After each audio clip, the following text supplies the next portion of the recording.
And now, it's time for another Dice Tower review with Tom Vasel. Battlestar Galactica is a game that really made a splash when it came out, enough that it came out with a couple expansions. I have everything here in this one box. It's pretty hefty.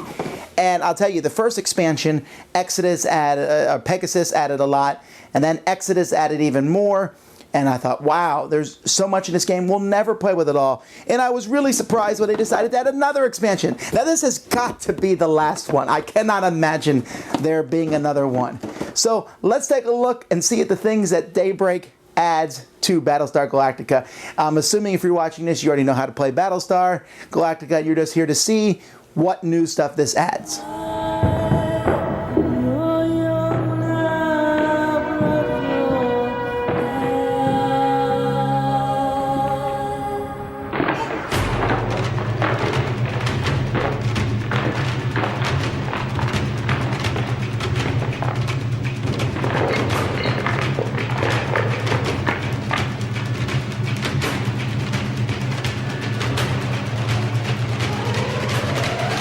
First, let's look at the new characters that come in the game. Here we have Xena. This is a Cylon leader. So Deanna is a Cylon leader. Now this is not the first expansion that Cylon leaders are in, but a Cylon leader knows who they are at the beginning of the game. And so they will draw basically a card saying whose allegiance they're to. Are they allegiance to the humans or the Cylons? And what's their specific thing they're trying to do. So here you reveal this card if the game is over and a population is 6 or less. But they also might be having allegiance to the Cylons. So you know they're a Cylon, but you're never really sure what their agenda is. I'm not a huge fan of the Cylon leaders, but if you do, most of the main character Cylons are in this game. Hilo is probably the biggest new character added to this one. A character that quite a few people, including myself, liked a lot from the series. So he's involved in the game. Then they started getting a little bit more obscure, adding in Hoshi and Romo. These weren't like minor characters, but they were certainly minor compared to the other characters. Doc Cottle, a great character, but you know what I mean? A lot of people want to be him. And then Hot Dog. Then there's a few other characters that are actually replacements for characters from the original game. You can see here, I've added that. You can see here we got Tom Zarek. Instead of Tom Zarek, the political leader, now we have Tom Zarek, the military annoying leader, the mutineer. Gaius Baltar, and we have both the two new wimpy versions of Baltar and Adama. Supposed to being a political leader and pilot, now he's a cult leader, and Lee becomes a political leader. And then these two, you can actually have both of the other ones, you can only have one of them in the game. But these two, you can have both of them in the game. You have Boomer and Athena, because they're two different models of the same Cylon. Now, many of these characters, all characters, have a once per game action. Like, for example, here, when he has to make a choice in a crisis card, he can have the result be the current player discards 5 skill cards. So that's his once per game. Everyone now gets things called miracle tokens. These miracle tokens, when you use this once per game thing, the miracle token goes away. Now these miracle tokens, you have one, and you can use that for the once per game action on the card. However, it's possible that you can get more miracle tokens through different things. There's ways that players can give miracle tokens back. And if you're a Cylon, you have to get rid of your miracle token. In fact, the new Gaius Baltar can have 3 miracle tokens and discard 3 of them for his special ability to raise any resource by 2. He's the only one. Everyone else can only have 1 of those. But it's an easy way to remember if you've used your once per game action, and it's a way to get it back. It's a neat mechanic, and I like this one. One of the coolest things this game adds is more for looks than anything else, and that's for the Centurions. Instead of them being a little head, now we have plastic Centurions that will march onto your ship. And, you know, they were kind of scary before. Now they're even more scary. The game also comes with overlays that you can place on the Cylon location here, which has to do with this deck. And there's also an overlay for Colonial 1, and Colonial 1 has the ability to be destroyed at this point, which is not a happy thing, of course. But the reason you have the new Colonial 1 is because of the new edition of this game of Mutiny cards. So you would use that. And over here, there's different ways for the Cylons to operate with their ships depending on the new cards in the game. A couple new cards are added for, here's another You Are Not a Cylon card, but here is a You Are the Mutineer card. Now the game has some fairly extended ways to do setup. You play with the You Are Mutineer rather than the You Are Sympathizer, and when you get the Mutineer, you show everybody, then you draw another loyalty card, and you're the Mutineer. Now there are mutiny cards that players will get. There are many new cards in the game that will give players mutiny cards. A mutiny card will usually help you out a little bit and hurt you just as much. Like for example, here you destroy a civilian ship and then increase the jump preparation track by 1. Then this card's out of the game. Here you draw 2 politics cards, but then you send the president to sickbay. Here you choose a character in the brig and move him to any location on Galactica. Then you discard that and pick someone else to draw a mutiny card. Here you take 3 random skill cards from the president, then discard the card. Here you can decrease the jump preparation track by 2 and gain 1 food. So you can see that the good benefit's always nice, but the bad benefit's just as bad. If you ever get 2 of these mutiny cards, for whatever reason, then you go to the brig. No one wants to go to the brig, so if you have one, you're likely going to want to play it. Some characters, like the new Tom Zarek, have powers containing the mutiny card. And if you have the You Are the Mutineer, you can have 2 of the mutiny cards without going to the brig. A third one will make you go to the brig. You also can't hold any position, like the President or CAC or the Admiral. So these mutiny cards add some to the game. They add even more difficult choices because playing a mutiny card, while necessary and can help you out a little, probably never satisfies everybody. The game also comes with a whole stack of mission cards. Now a lot of these cards have to do with the new mechanics. Like for example, this one here lets you shuffle 2 treachery cards into the deck. And treachery cards are a new set of small skill check cards, and you always put 2 of those in the skill check pile. And also players have a chance to draw these as the game goes by, and they're always bad. They always subtract. This is not the first expansion. I believe they were first added in the Exodus expansion.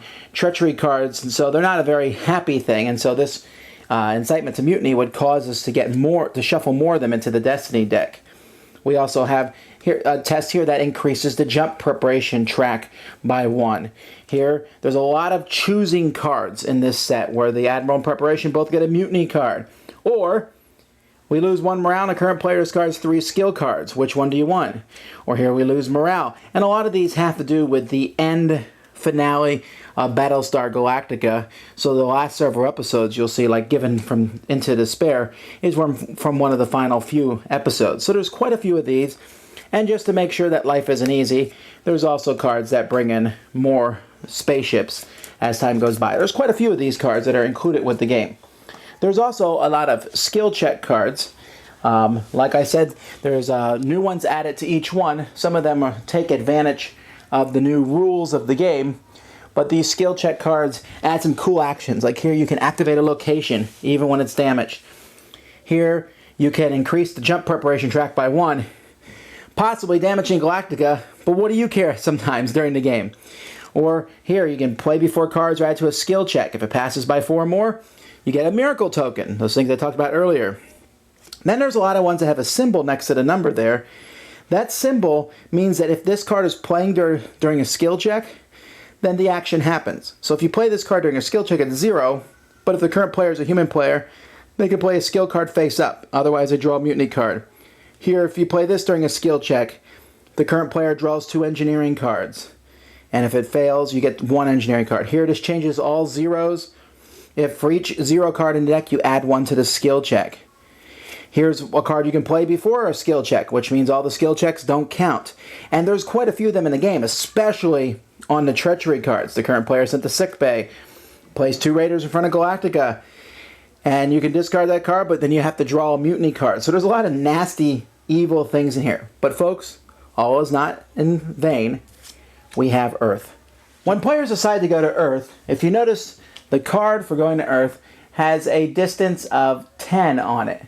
And 10 is much farther than 8. You can say, no, it's only 2 more than 8. Yeah, it makes the game much more difficult. However, you have this Demetrius board here that you can use to go to Earth. And so there's new locations. You fly to Demetrius just like you would fly to Colonial 1. And you can go here and go to these different locations, mostly to get an active mission. You can go to the captain's cabin, which is great because it can give everybody 1 skill card of a specific type. That's worth going here alone. But you can also look at the top card of the missions deck and decide to add it to the bottom or leave it on the top. Or you can activate a mission. When there's an active mission on the board, it's usually a very difficult skill check. And this takes place rather than the crisis card that you would normally draw. But the paths for these are usually very good. This one gets rid of all heavy raiders and centurions from the board. This one here, flip the Cylon locations, overlay over. If the player is sent to the resurrection ship location, he's now sent to the hub destroyed. So you can get rid of Cylon locations. So that's pretty interesting, the different cards. These have major effects on the game. This one gives everyone a miracle token. A few of them, though, will add to your distance the next time you jump. This is a big one, the search for home. This is a big deal.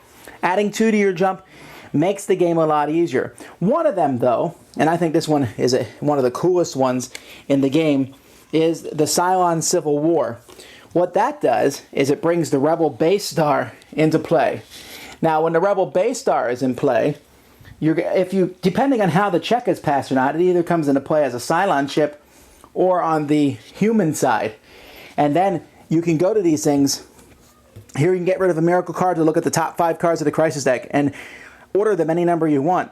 Well, depending on who can do that, the Cylon or the human, that's a big deal. Here you can get rid of a miracle token to search a skill deck and take any 3 cards. Here you can get rid of a miracle token or a super crisis card to choose an area and add 2 raiders or 4 unmanned vipers. So these are like really useful things, and that crisis is dangerous because if you bring it up and the Cylons get it, not only does it give the Cylon player more options, but it also can really hurt the humans.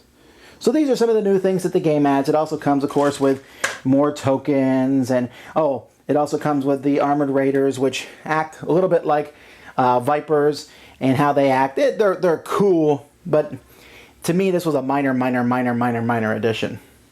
Now, there are parts of this that I really like, and there are parts of it that are okay. First of all, the new characters, new cards, and everything, they're cool. I mean, the plastic stuff is cool, but it's like, all right, I want plastic Cylons, and I want these extra ships, and I had to buy all the expansions to upgrade my whole game to plastic. One of the other expansions had plastic base stars in it, and so on. So, that's cool, but I wouldn't get the expansion for that. The extra cards are cool, too. The extra characters are cool, but none of them, except maybe Hilo, people were sitting around going, I doubt very few people said, I wish I could be Hot Dog. Probably not. But the game itself has a couple major things. First of all, is the mutiny part of it. The mutiny part is okay. It's a new mechanic. The mechanic works okay. The mutineer mechanic, I can take or leave that. In the show itself, the Mutiny 2-part episode is one of the most riveting 2 hours on TV ever. It's amazing. But I never felt like this game did that. I never felt like I was that worried about it. I almost wish there was a separate game called Battlestar Galactica, The Mutiny. That would be a game that I would play. That would be a fantastic game. But as it stands here, the mutinies, it's an interesting mechanic, but I don't really feel the theme of it. I never feel like, oh, you played a mutineer card. Well, I know you wanted a mutiny. No, I don't know how to explain it. The sabotage cards, the treachery cards, the cards that take place, that was already introduced in another expansion. I like that. Cylon leaders, take or leave them, probably just leave them. But the search for Earth, that I like a lot. I like adding the Demetrius. It's a lot of fun. It will stretch your game out slightly, and Battlestar Galactica is already long, so people may have a problem with that.